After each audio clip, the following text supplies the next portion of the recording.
Yeah, hello everyone, and welcome to our Tip Top Tips Evidence-Based Quality Improvement. And I hope you enjoy the conversation. Me and Andrea decided that we want to share our stories and how we get where we are now and the tips of how everything worked in a way. For you who don't know me, I am a librarian in Medway Maritime Hospital. I joined during just as the lockdown was announced in March. I have more than 12 years experience working in healthcare, but elsewhere. And I describe myself as a cross-professional because I have several degrees in different professions, from knowledge management, evidence-based decision making, medical librarianship, QI, and chemistry, adding to that. Andrea, would you like to introduce yourself, and then I could start my part? Okay, lovely. Hi, everybody. My name is Andrea Gibbons. I am a Fab ambassador alongside many wonderful people across the country helping organise today's events. I work in Somerset NHS FT, and I also have the privilege of leading the Evidence for Quality Improvements Q Exchange project. Many of you may be familiar with Q, either because you're a Q member or because you've heard of the Q Exchange, which is open as we speak. The Q Exchange is an opportunity to get funding for projects within the Q community, and I was delighted that Q members last year got very excited about the opportunity to connect QI teams with evidence and knowledge and try to embed evidence-based quality improvement. So I'm very fortunate to be leading that piece of work alongside a very large number of wonderful library and knowledge services teams and individuals like Affra across the country, and working alongside QI teams to start to embed that. So thank you. So yeah, the first slide is I wanted just to say how awesome we are as librarians, and I thought of all the different things that we could do, our superpowers in a way, and try to represent it in this slide just to start the conversation. We are awesome as librarians, and we are multidisciplinary, and we could help everyone. So I will start with one of the quotes which I really like, and it's come from Andrea. Andrea, could you go to the next slide? Sorry. Yes. So I totally believe in this, and I believe in how sharing knowledge and best practice is the best way for us to go forward. And therefore, I'm here today to share my story and the relationship that we built in Medway Foundation Trust between the knowledge services and the QI team within just 6 months. It's a very short period, but this is a short story as well. The next slide is showing that time frame. We started the conversation in just May 2020, and during that we were working already on the library to rebrand it with a focus on knowledge mobilization, and we joined at that time the Evidence for QI. We started the conversation with our QI team there because we seized a moment. We were just hearing about that there is a movement toward an innovation institute to support QI, and I thought, why not? We could help. And I went and knocked the door, introduced myself, and I said to them, let's start a conversation. How could we support this project? How could we make it the best way we can for our Medway?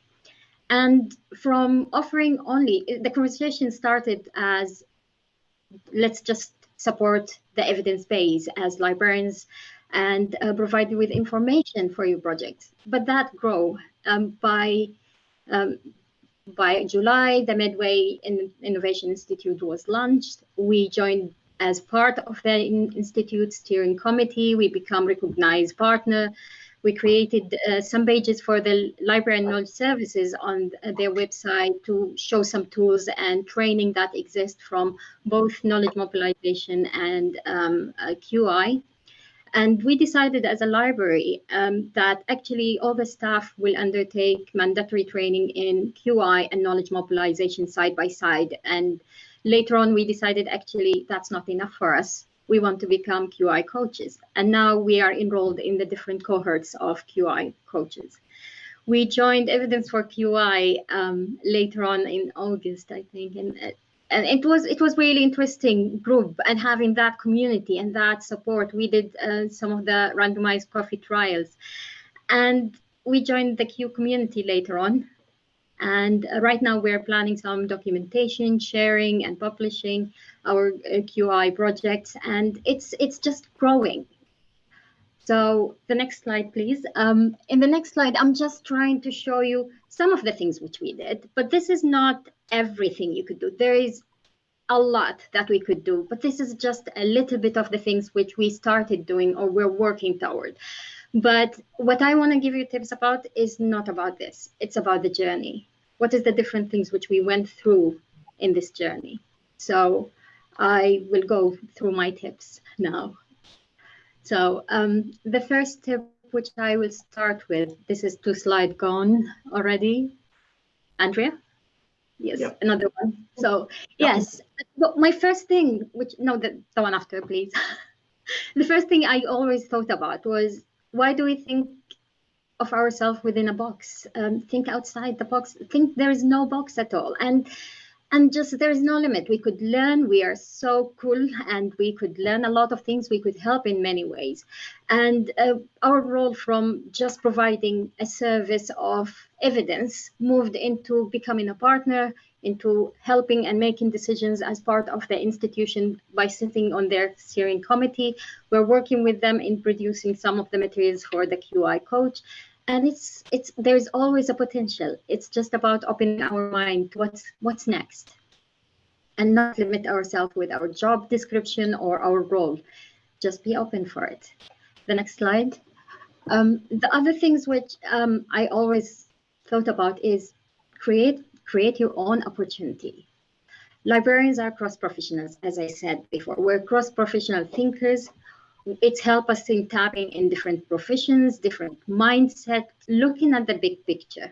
And at the same time, we love to help, and we really enjoy challenges. I don't know if everyone is here like that, but I do. I do enjoy challenges a lot. So please do create your own opportunity. The next slide is connecting to the same thing. Seize opportunity. When you see an opportunity for anything, don't wait for them to come and ask for you. Go knock on the door and tell them how you could help. Luck is sometimes a factor, yes. When I arrived to Medway, there was the improvement plan, and there was the talk about the Innovation Institute. I didn't start any of that, but it was there. But we were not included in the plan. We knocked the door. We asked them. We showcased for them what difference we could make, benchmarking against their peers, finding the best practice that they could use, avoiding the reinventing the wheel, identifying tools that they might have never heard of, or someone else have already done them and they don't need to do it, offering them the best possible chances for their project to succeed and help them accelerate their projects. So always think, next slide, know your own strength and the limitation as well. But believe in yourself.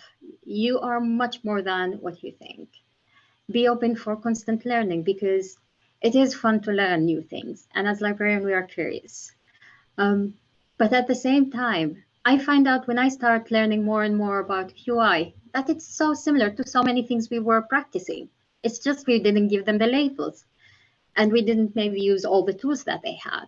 But in a way, there was a lot of similarities. Again, now we are weaving knowledge mobilization, which I'm very fan of, and there's similar elements in it which can be weaved within the process of QI and fits perfectly to complement it. And I would not know that if I haven't gone and attended all the different training on QI. I was curious. So be curious as much as you can. Within the next slide, I'm just trying to say one thing: be the change. It starts from you. My team was new. We met during COVID. And you know how resistance to change happen. And I was a shock to them because I'm different in many ways. But at the same time, there was all these things which is happening. So it was involving the team. We talked about it, we discussed it, we believed in it, and we decided we want to do it together. And based on that, we decided, okay, let's do the training, let's discuss this. And then later on, we decided how we will do the service. Can we do it? And we wanted to just test and try and see how that works for us. So involving the team was part of it. I would not have been able to do it without them. And at the end, stand by your values. We are in a stage now where we are reevaluating how things are happening and what we can do to make them even better. That picture, I chose it because it's okay to say I don't know. I find out as I joined the NHS that there's a big stigma around associated with asking for help or admitting that you don't know something. And I don't think that should be. Stop that and admit that we are needing knowledge. We are constantly learning, and it's okay to ask for help. It's okay to say, I don't know, because that's how you learn. That shows that you are evolving. Otherwise, if you keep quiet, you'll never know the answer. The next slide is about grow and harness talent. We started with a team who haven't done quality improvement, haven't even talked about it before, and the same with me. I did practices of different kind of improvement, but I wasn't involved to that depth with quality improvement. So we decided, why not? Let's find what each one of us is good at. So we should unleash the talent. We should unleash creativity and allow people to become who they are, innovative, creative, and that's what we did, creating that psychological safety where people can speak up and nurture their interest, removing that hierarchy and bands out of the team. And that's what made us stronger in a way. And that links to my, in a way, final slide, which is we create the culture. We create the culture around us, within our teams and outside, and within the people who are interact with us. And you don't have to be the expert in everything. Surround yourself with the people who are expert and who you could tap into and work with them and collaborate with them. So these were, in summary, my tips from my experience, and I hope that you find them useful in your career with QI. Thank you. Thank you, Affra. That was really fantastic, and it's absolutely wonderful to hear your story. I'm now going to share a video which is from Somerset, and it's about how the evidence team has made a difference to some of the improvement work that has taken place in Somerset. And so hopefully this will give you a taste as to how using the library and evidence resources at your disposal can make a real difference to your QI projects.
Okay.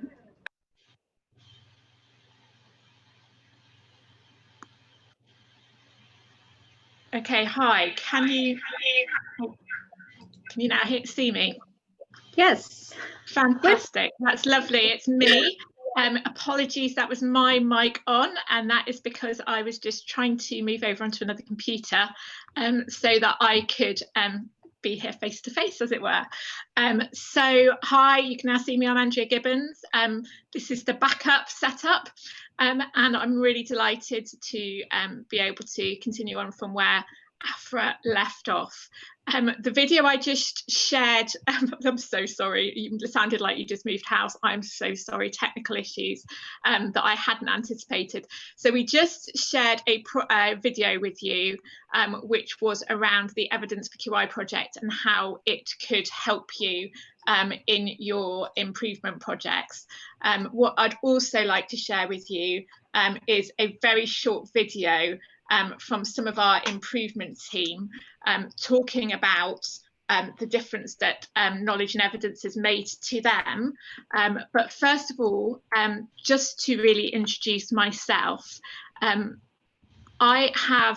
here because I feel very passionately that QI teams do not effectively use evidence for quality improvements, and that there's a massive opportunity that we don't make the most of consistently to draw on that knowledge and experience that we have in our community. So I'm now going to try and share with you, if I can, my presentation very quickly. So let's just share this. And it doesn't want to do it. Okay. Right, it doesn't want to do it. Oh, hold on.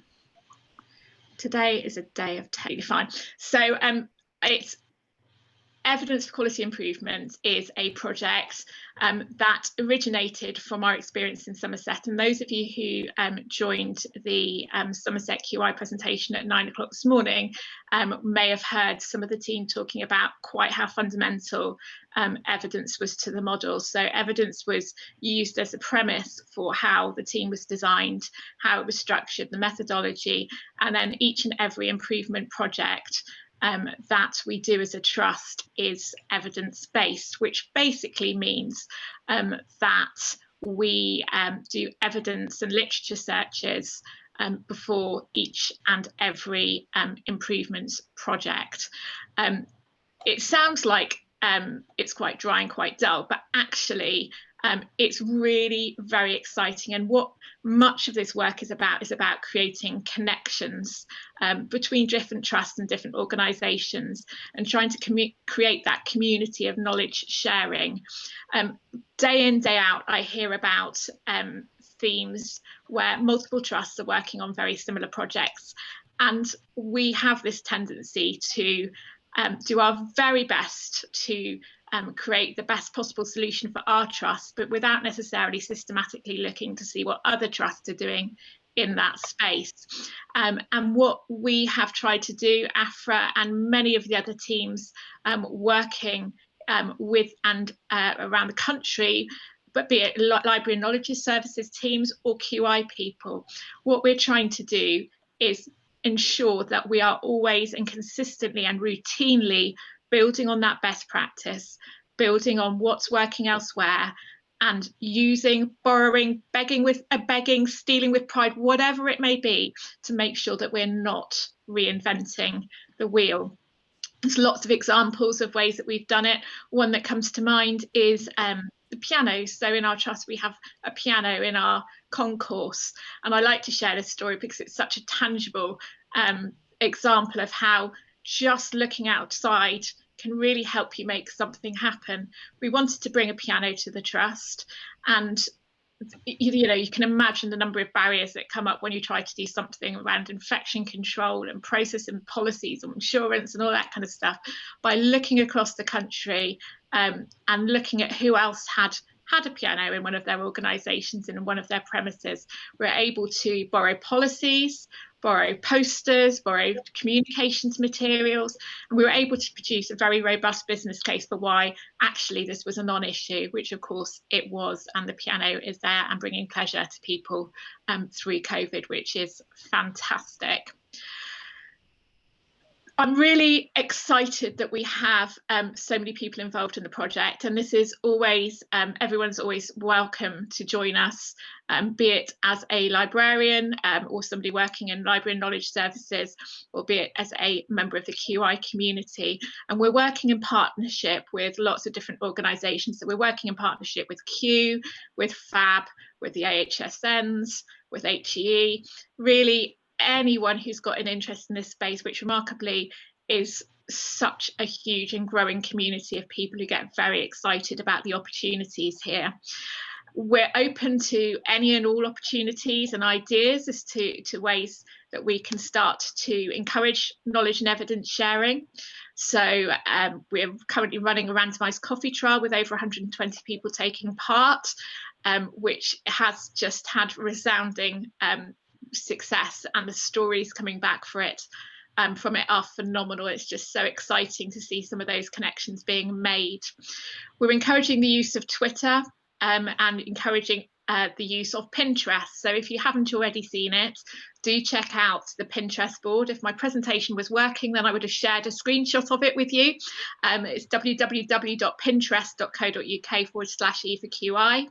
And on there you will see a really very thorough library of resources that are all freely available. You simply go on, no login is required. You can click into the website and look at the resources that are available there.